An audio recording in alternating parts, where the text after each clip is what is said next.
So Treyarch added something into the game, something that we didn't ask for, but we didn't know we also needed. I want to introduce you guys to the Rampage Inducer.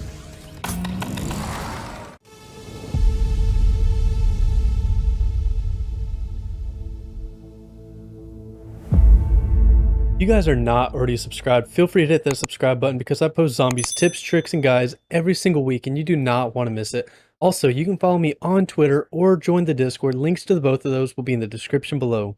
So yes, Treyarch has shown us round-based players some love this season and introduced us to the Rampage Inducer.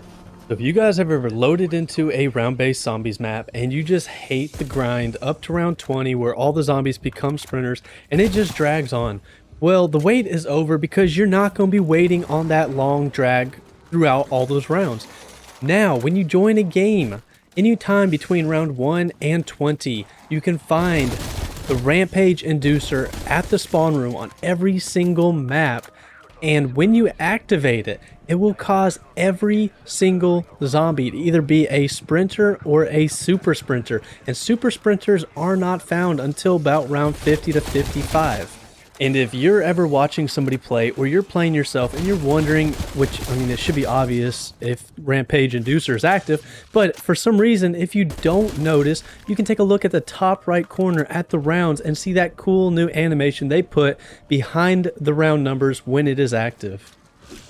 But it doesn't just stop with how fast the zombies run, because on a side-by-side comparison of going to round 3, you can see on the left is with it activated, and that only took 6 seconds from when the last zombie was killed to when the next one spawned between the round change. And on the right, with it deactivated, it took 20 seconds for zombies to begin spawning in. So not only does it increase the speed at which they run, but it also increases the speed at which you go to each round.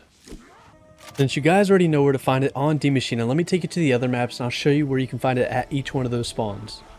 First up is Firebase C, and right when you spawn in, run up the stairs and go to your first room on the right, and you can find it sitting right next to the radio on top of this table.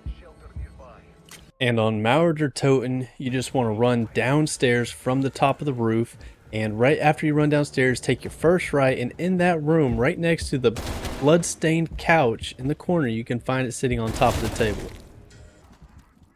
Now, I'd say Mauer Toten is pretty hard when you're using this one, so make sure that you have the streets down below open or some larger area where you can run circles, because inside these buildings there's not enough room to circle with the zombies. Now, I know what you guys are thinking. This thing's going to stink when you have it activated and elites start spawning in, say for instance Mauer Toten or even on D Machine. With the Megaton, I mean, if he spawns in and he hits you with his special attack and you get 2 zombies slapping you in the back at round 12 before you can even get Jug, you're going to be dead. But there's good news. You can actually run back up to it and you can deactivate it at any time you want.